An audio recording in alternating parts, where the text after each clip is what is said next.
Olá, irmãos, como estão? Eu saúdo cada um de vocês com a graça e a paz de nosso Senhor Jesus Cristo, amém? O meu nome é Miriam Anita e eu estou aqui para contar para os irmãos aquilo que eu entendi de um texto chamado Quando a Família Anda com Deus. Esse texto consta do Manancial, e o Manancial é uma publicação de meditações diárias da União Feminina Missionária Batista do Brasil. Então, é importante que fique claro que não fui eu quem escrevi o texto. Eu só vou dizer para os irmãos aquilo que eu entendi. Isto dito, vamos orar. Senhor Jesus, nós pedimos a Tua bênção, pedimos que Tu estejas conosco para esclarecer as nossas mentes, para que possamos aprender de Ti. Fica conosco, Pai, perdoa-nos, em Teu nome que oramos. Amém. Bom, irmãos, então o texto hoje foi escrito pela irmã Zélia Pereira. Ela nos recomenda que leiamos Gênesis, primeiro livro da Bíblia, capítulo 6, versículos do 5 ao 22. E nós vamos ler. E diz assim: O Senhor viu que a perversidade do homem tinha aumentado na terra, e que toda a inclinação do pensamento do seu coração era sempre e somente para o mal. Então o Senhor arrependeu-se de ter feito o homem sobre a terra, e isso cortou-lhe o coração. Disse o Senhor: Farei desaparecer da face da terra o homem que criei. Os homens e também os grandes animais, e os pequenos e as aves do céu, arrependo-me de havê-los feito. A Noé, porém, o Senhor mostrou benevolência. Esta é a história da família de Noé. Noé era um homem justo, íntegro entre o povo de sua época. Ele andava com Deus. Noé gerou 3 filhos, Sem, Cã e Jafé. Ora, a terra estava corrompida aos olhos de Deus e cheia de violência. Ao ver como a terra se corrompera, pois toda a humanidade havia corrompido a sua conduta, Deus disse a Noé: Darei fim a todos os seres humanos, porque a terra encheu-se de violência por causa deles. Eu os destruirei da terra. Eu os destruirei com a terra. Você, porém, fará uma arca de madeira de cipreste, divide-a em compartimentos e revista-a de piche por dentro e por fora.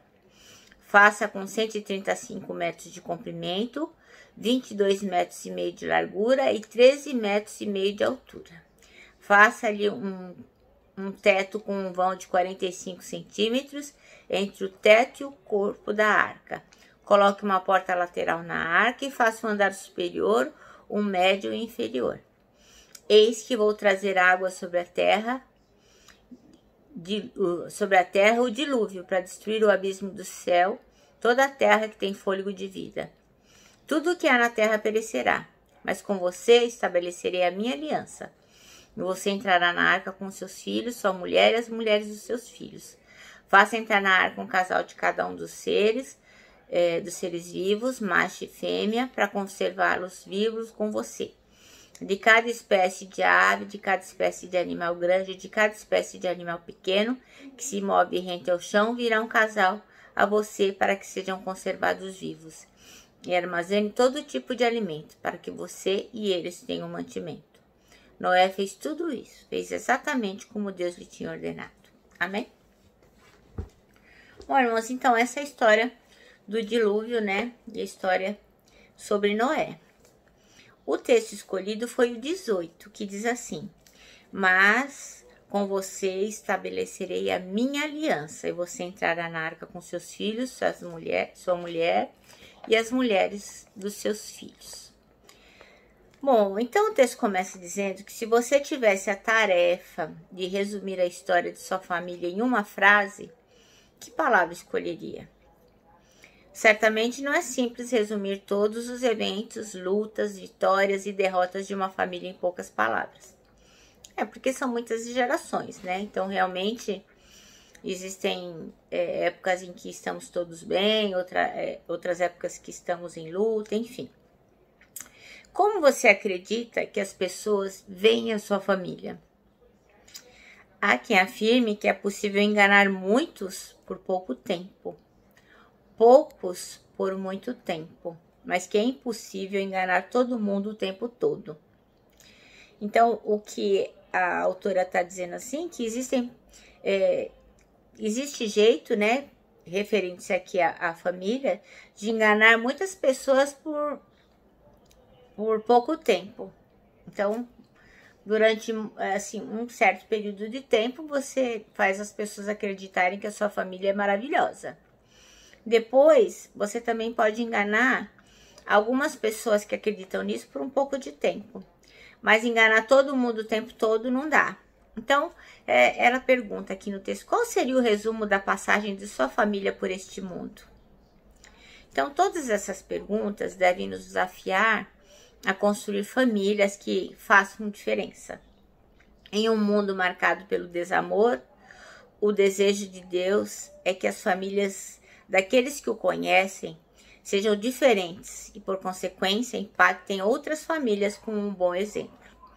Então, o que ela está dizendo aqui é que as famílias que se dizem cristãs devem impactar os outros, como lá em Atos, né, que a igreja ia conquistando a simpatia de todo mundo, assim deve ser as famílias cristãs, né?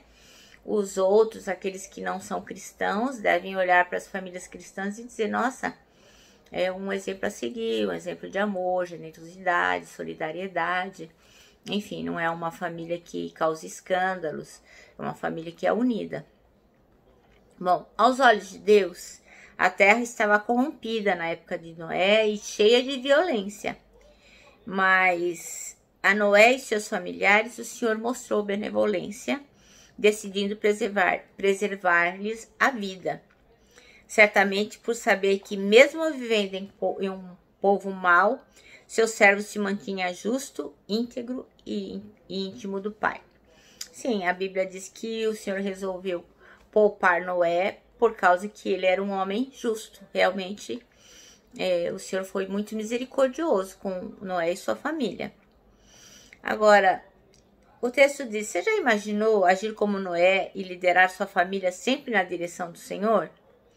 A recompensa por andar com Deus é fazer parte de uma aliança inquebrável com Ele, uma coisa que não se destrói. Então, o resumo da história da família de Noé é simples, assim diz o texto. Eles andavam com Deus. E o resumo da história da sua família, qual será? Bom, esse é o texto, né? Aquilo que eu entendi é que quem era justo, era Noé. Obviamente, o Noé sempre procurou direcionar a sua família para o Senhor. Mas na Bíblia não consta nada que a família de Noé andasse com Deus. Eu creio que, como dizem alguns, Noé foi um dos maiores evangelistas de sua época, né? Porque ele conseguiu salvar toda a sua família. Então, realmente, toda a família de Noé acabou sendo salva porque acreditou naquilo que ele estava falando, né? A família creu que Noé tinha ouvido uma ordem do Senhor para que a arca fosse construída e todos eles foram para a arca junto com Noé. Mas a Bíblia é bem clara aqui no versículo 9, que quando diz assim, que Noé era homem justo, íntegro entre o povo da sua época. Então, nesse sentido, eu não concordo com o texto, né? Que diz que a família de Noé conseguiu ser salva porque ela andava com Deus. Não é claro, pode ser que andasse mesmo, mas aquilo que eu entendi é que Noé, sim, conseguiu essa misericórdia divina porque o Senhor se agradou dele, porque ele era um homem justo. Mas nos dias de hoje, nós temos também que agir como Noé, né? Nos decidir em prol da nossa família, e não como diz o texto aqui, né? O que as outras pessoas pensam da nossa família. Porque quando nós andamos com Deus, quando temos um comportamento reto, um comportamento que se assemelha a Jesus Cristo, é óbvio que o mundo será impactado com o nosso comportamento, com o comportamento da nossa família. Eu acho que hoje em dia é difícil, não é impossível, mas é difícil você ter toda a família entregue nas mãos do Senhor Jesus Cristo, que toda a família tenha se decidido aos pés de Jesus. mas é importante que aqueles que se decidiram realmente sejam íntegros, que possam realmente ter Jesus Cristo como Senhor das suas vidas, para que essas pessoas possam impactar não só as outras pessoas de sua família, como impactar o mundo também, para que as pessoas possam reconhecer que Jesus Cristo veio, morreu, ressuscitou, para quê? Para que nós pudéssemos ser salvos, para que Ele pudesse ser o Senhor da nossa vida. Então, fazer com que a nossa família ande com Deus é uma decisão que a gente pode ensinar a nossa família a tomar, mas é uma escolha, né? A escolha de andar com Deus é uma decisão pessoal. Por mais que eu torça por meu filho, por meu esposo, por todas as pessoas da minha família, eles terão que fazer essa decisão pessoalmente e individualmente.